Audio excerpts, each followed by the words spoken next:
Olá, a partir de agora você acompanha mais um Universiciência, o primeiro programa brasileiro de TV e internet produzido por meio da colaboração entre TVs e instituições públicas de ensino superior nordestinas. Vamos conhecer hoje mais algumas pesquisas científicas. Saúde física dos policiais militares é abordada em pesquisa da Universidade Federal do Ceará. Um estudo do Instituto Federal do Maranhão mostra o impacto da fotografia na sociedade de São Luís. E ainda, cientistas da Universidade Federal de Sergipe mostram os efeitos dos impactos da erosão costeira no cenário ambiental do estado.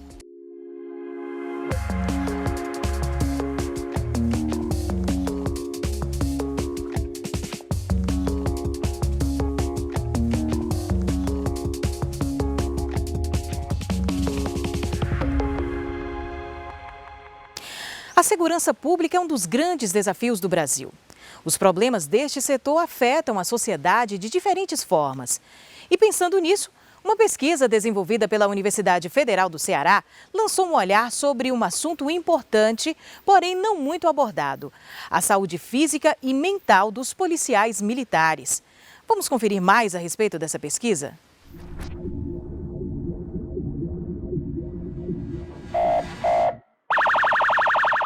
O estado do Ceará conta com mais de 18 mil policiais militares. Eles têm a missão de garantir a segurança da população em cidades cada vez mais violentas. Por serem trabalhadores que vivem em situação de constante estresse, um grupo de pesquisa do Departamento de Fisioterapia da Faculdade de Medicina da UFC quis saber como anda a saúde desses homens e mulheres. A gente queria conhecer, através do autorrelato, quais eram as condições de saúde relacionadas à doença crônica, saúde mental, uso de drogas lícitas e ilícitas, exposição à violência e condições de trabalho, entendendo essas condições de adoecimento antes e após o trabalho na polícia. Após palestras explicativas realizadas em vários batalhões da Polícia Militar do Ceará, os policiais voluntariamente responderam a questionários enviados pela internet. Tudo de forma sigilosa. Ao todo, 1.820 pessoas participaram da pesquisa, um número considerado alto para estudos com coletas online. Os resultados mostram uma categoria que precisa ser cuidada. A gente consegue perceber muito que os policiais militares, eles são sim uma população vulnerável que precisa de atenção. O policial ele tem um nível de adoecimento superior da população. O que a gente percebe é que são processos de adoecimento diferentes, dependendo da região, do batalhão e da modalidade de policiamento. O risco de adoecimento crônico após o início do trabalho na polícia, os riscos psíquicos associados ao trabalho na polícia são bastante elevados. Além dos problemas psicológicos associados ao contato direto com a violência e das doenças relacionadas ao sedentarismo e à obesidade, os policiais enfrentam também problemas que são invisíveis para a maioria da população. A gente percebe o adoecimento físico, porque estar 12 horas de trabalho numa viatura com os EPIs, colete, armamento, entra e sai da viatura, isso realmente fisicamente é desgastante. Então nós temos muito adoecimento por questões físicas, né? Lombalgias, cervicalgias.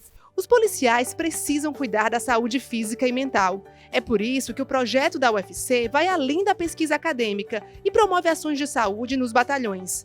Momento em que os estudantes ampliam os conhecimentos sobre as particularidades desse público e os policiais são sensibilizados para a importância do cuidado com a saúde. A gente traz ações de quê? Glicemia, teste rápido de hepatite C, B, sífilis e HIV. A gente traz terapias integrativas como reflexologia dos pés.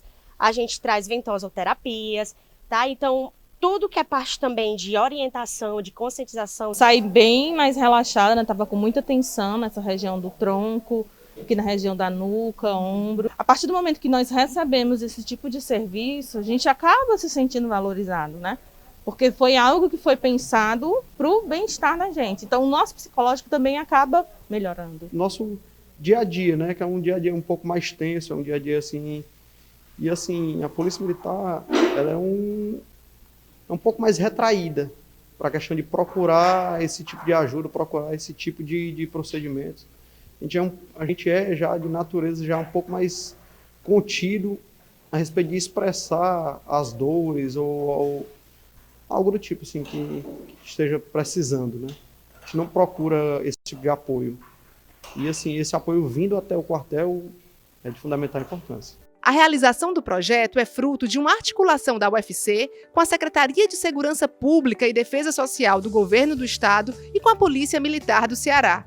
Um trabalho em rede que busca implementar mudanças que melhorem a qualidade de vida dos policiais.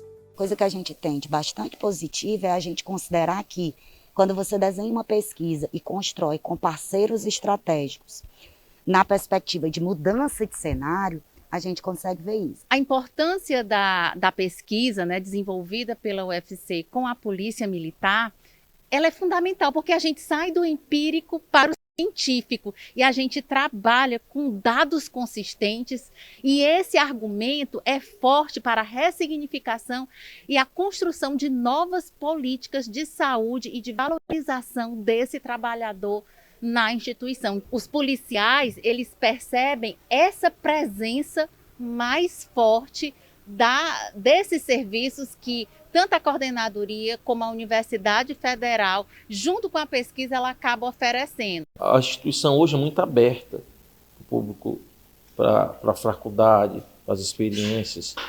E antes, a gente não via isso na nossa unidade. A gente achava que aquele mundo ali só pertencia a gente, aquele mundo militarizado. E hoje não, a gente vê a importância dessa união. Tanto ganha o policial como ganha o trabalho nas ruas.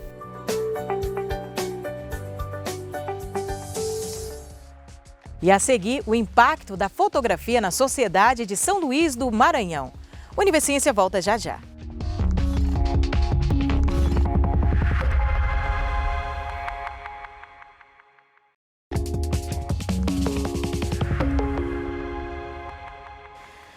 O campus do Instituto Federal do Maranhão, no Centro Histórico de São Luís, se destaca pelas pesquisas na área da fotografia. Foi lá que a pesquisadora Marília Elizabeth de Laroche acabou de concluir a sua especialização em arte, mídia e educação. Jornalista e fotógrafa de rua, ela produz suas próprias exposições que chama de fotocidades. Mas não é só isso. O trabalho registra também a reação das pessoas que observam as fotografias. Com isso, ela pôde estudar o impacto da obra nesse percurso sociocultural das pessoas que nascem em São Luís. Questionar o papel das artes visuais foi o que motivou os seus estudos.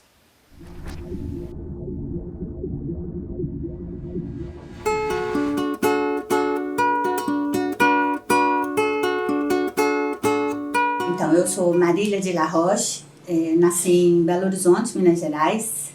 Sou graduada em Comunicação Social, opção em jornalismo, desde 1983. Fui morar em São Luís do Maranhão, me instalei aqui. E aqui eu me dedico às poéticas visuais de rua, né, às poéticas contemporâneas de rua. Hoje eu acabo de terminar uma especialização em arte, mídia e educação e sou aluna do Instituto Federal na licenciatura em artes visuais. O que eu faço são fotocidades, né?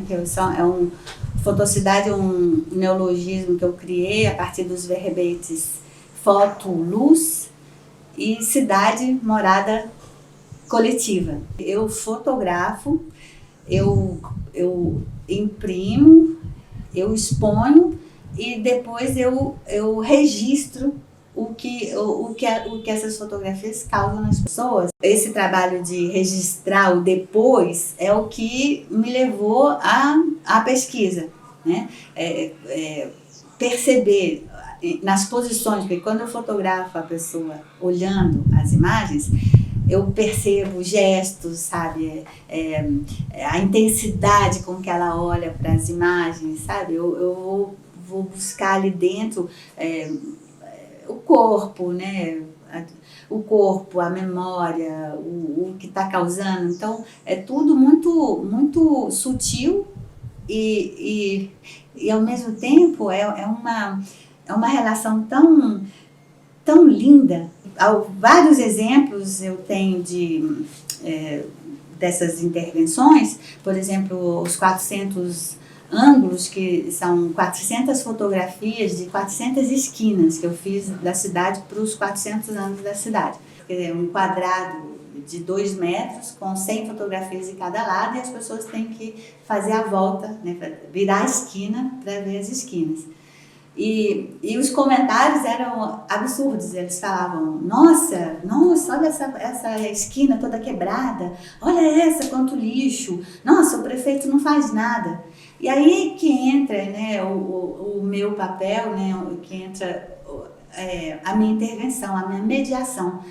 Dizer para essas pessoas, é o que eu dizia, não é o prefeito que estaciona na calçada e quebra a calçada, não é o prefeito que joga o lixo na rua. Então, o que eu quero passar para as pessoas é isso, é que cada um, né, tem que cuidar do seu canto, a cidade é nossa, é uma morada coletiva. Então, captar essas reações nesse percurso sociocultural da cidade é o que nos interessa, é o que está no olho da rua, né? É o que está no olho da rua, é isso que são as emoções, os afetos, as indignações, é tudo que a gente busca mostrar com a fotografia, né? E que a gente tenta transmitir para as pessoas, que elas reajam. Elas passam a refletir sobre a cidade, que é o que importa, é o que a gente quer, que esse impacto da fotografia, das instalações, ajude as pessoas a pensar, né, a ampliar o olhar à nossa volta, né? O que a gente está fazendo com a nossa cidade, com a nossa vida, com o nosso planeta, né? São muitas questões. A academia pede que a gente escolha uma metodologia, né? Então, são várias. Eu tive que buscar uma que me permitisse falar da minha experiência enquanto artista, enquanto pesquisadora e enquanto professora. Então, a fotografia é um ato político também, né? Então, eu tive que buscar uma metodologia que me permitisse isso, sem que eu tivesse que me basear somente no que já foi dito. Eu encontrei a artografia, que na verdade é um verbete, né, que uma derivação de Artist Research Teacher. Então, artista, pesquisador, professor. É uma metodologia mais aberta, né, que permite erros, dúvidas, incertezas, sabe? Porque dentro da experiência da gente, a gente tem questionamentos mil. Eu não paro de me questionar. Eu fui perceber que eu também sou uma depredadora, sabe? A indústria digital, o cinema, a fotografia e o mundo digital é a 8ª indústria mais poluente do mundo. As nuvens são estocadas em data centers, né? em computadores super potentes que aquecem. E para esfriar esses computadores, a gente precisa de muita água, muita água. A fotografia gasta 1/3 de toda a prata do planeta. Essa pesquisa ela vai nisso tudo, entendeu? Assim, não, além do impacto que ela causa, né, o impacto que a fotografia causa também, né, de outra maneira, tanto nas pessoas quanto no planeta. A pesquisa ela não se fecha numa conclusão, justamente. A gente optou por deixar em aberto, né, esse leque de questionamentos. Talvez parar de fotografar não é por aí, né? Mas fotografar menos, evitar, evitar as nuvens, são questões, entendeu? Para mim são questões, eu não vou achar as respostas assim. Que já disseram, não sei quem foi que disse, talvez Einstein, não são as respostas que mudam o mundo, são as perguntas, né? Boa parte do povoado do Cabeço, em Brejo Grande, no Baixo São Francisco, em Sergipe, ficou submersa no final dos anos 90. Muitas famílias precisaram ser deslocadas para a comunidade do Saramém, também às margens do Rio São Francisco, a 107 quilômetros de Aracaju. O fenômeno que levou ao despovoamento é chamado de erosão costeira, um processo natural provocado, entre outros fatores, pela elevação do nível do mar ou por tempestades, porém intensificado pela ação humana, como a construção de barragens. É sobre isso o estudo que os cientistas da Universidade Federal de Sergipe estão desenvolvendo. Eles mostram os efeitos dos impactos da erosão costeira no cenário ambiental do estado.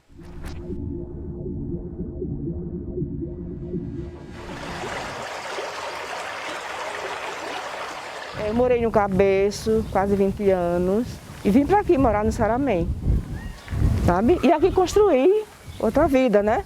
O Cabeço, povoado de Pré-Chucrante, está situado na foz do Rio São Francisco, submerso atualmente, e está situado na linha de costa desse delta do São Francisco, que se estende de Pirambu, em Sergipe, até o Pontal do Pepa, em Alagoas.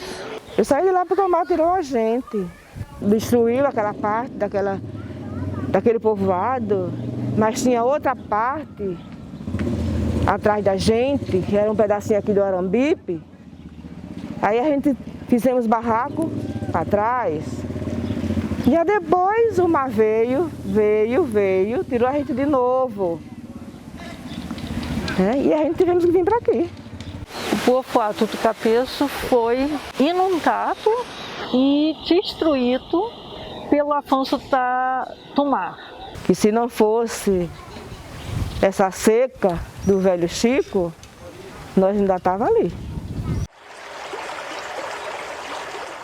Visando minimizar ou até mesmo evitar novos prejuízos no futuro, nós, juntamente com o programa de pós-graduação em Geociências e Análise de Bacias da Universidade Federal de Sergipe, decidimos desenvolver o projeto denominado Faixas de Proteção à Erosão Costeira no Delta do Rio São Francisco. O Laboratório de Geologia Costeira e Ambiental tem como missão estudar os aspectos físicos da zona costeira. Para isso, individualizamos as unidades geológicas geomorfológicas e os processos ativos, como a erosão costeira, utilizando imagens de sensoriamento remoto. De posse desse mapa preliminar, fomos a campo para verificar se a etapa de fotointerpretação foi feita corretamente, para coletar sedimentos, entre outras atividades. O meu TCC, que foi nesse tema, em Barras Coqueiros, e agora no mestrado estou realizando também essa variação da linha de costa em duas praias localizadas no interior da Bahia. Eu estudei a variação da linha de costa, né, a situação, né, do impacto da erosão costeira nas praias, só que no mestrado focou mais no litoral sul. Basicamente 3 praias, né, a Praia do Saco, a Praia do Abaís e a Praia da Caueira. Na academia, chamamos esse avanço do mar de recuo da linha de costa. Isso significa que a linha de costa é o limite entre a praia e o continente. E essa linha de costa, ela recuou no sentido do continente. Nós utilizamos registros da vazão do Rio São Francisco e imagens de satélite da região entre os anos de 1986 a 2017. Nós constatamos que foi reduzida em 24% a vazão do Rio São Francisco de 1986 a 2017. Isso ocorreu principalmente devido à construção de diversas barragens ao longo do curso do rio. As barragens acabam retendo o fluxo de água do rio em direção ao mar, e juntamente com isso acaba retendo a quantidade de areia e lama que se desloca do rio para a linha de costa. Então, se está faltando areia na linha de costa, a linha de costa tende a recuar. Por isso, essa redução de 24% da vazão do Rio São Francisco ocasionou um aumento de 32% em trechos do delta do Rio São Francisco em estado de erosão costeira, em estado de vulnerabilidade ao recuo da linha de costa ou avanço do mar. Todas as pessoas que viveram desse velho São Francisco sofreu. Era só a água do mar, não era do rio não, era só do mar. Era a força do homem, do mar. No lado alagoano do delta do Rio São Francisco, o recuo, as taxas de recuo chegaram até 55 metros por ano. Já no lado sergipano, essa taxa foi ainda maior, podendo chegar até 153 metros por ano de recuo. Essas taxas foram utilizadas para calcular as faixas de proteção costeiras, que no lado sergipano do delta do Rio São Francisco, determinaram que a largura de segurança seria, a partir da linha de costa em direção ao interior do continente, um recuo de 3.600 metros para que as ocupações humanas estivessem em segurança até o ano de 2037. Veja daqui a pouco os principais desafios da educação no campo. É depois do intervalo, Univerciência volta já já.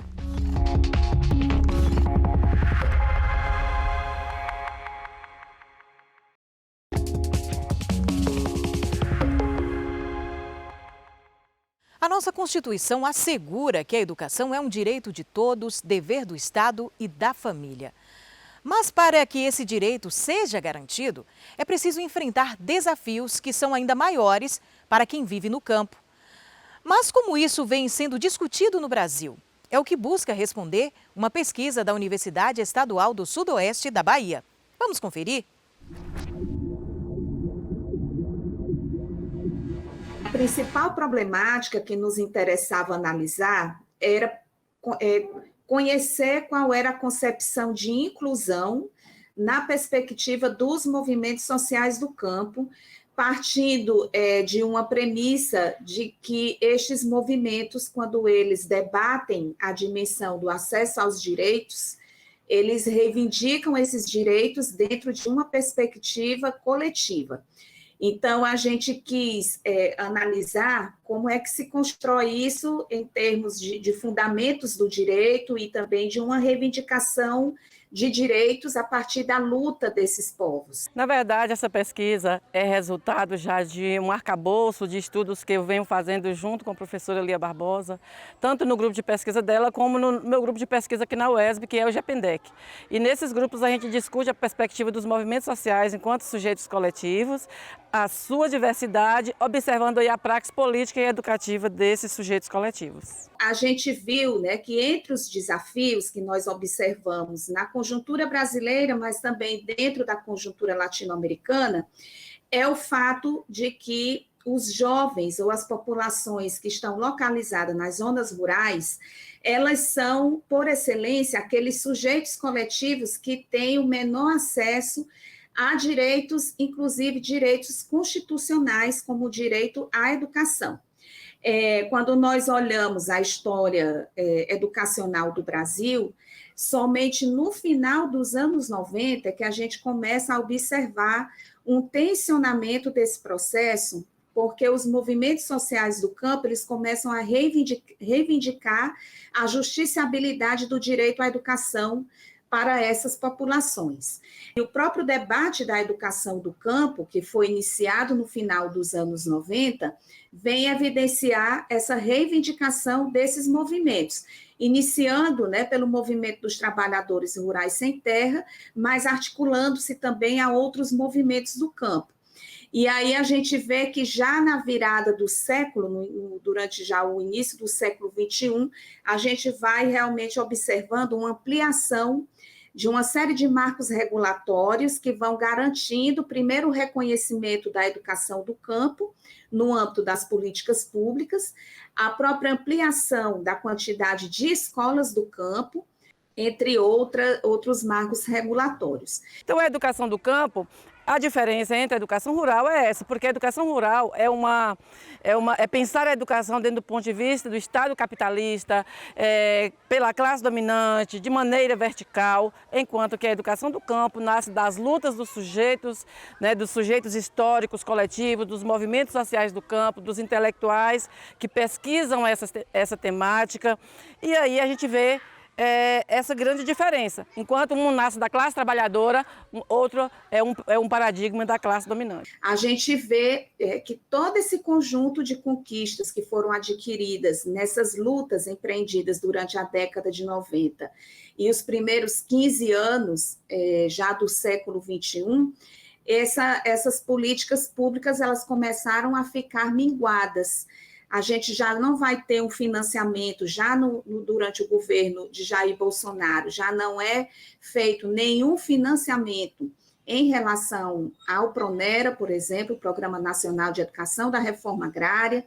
A gente tem também um esvaziamento de possibilidades de ampliação das escolas do campo em áreas rurais, e áreas de assentamentos rurais. A gente tem uma intensificação de políticas de fechamento de escolas do campo, e toda uma série, né, de recorte também no financiamento das pesquisas relacionadas à área, porque, inclusive, nas universidades a gente tem sofrido também um amplo recorte dos recursos. Nas nossas pesquisas, o que a gente tem observado, por exemplo, né, que a gente tem trabalhado dentro da perspectiva das políticas educacionais, nós temos trabalhado com o impacto do Plano de Ações Articuladas dentro das escolas do campo.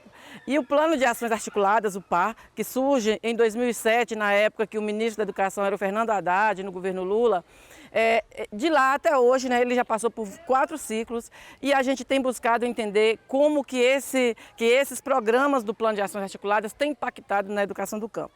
Aí, quando a gente vai para a questão, por exemplo, de laboratório de informática, né, a gente percebe que quando começou, lá em 2007, a gente tinha em média 5% só de escolas do campo com laboratório de informática. Hoje a gente tem uma média de 15%.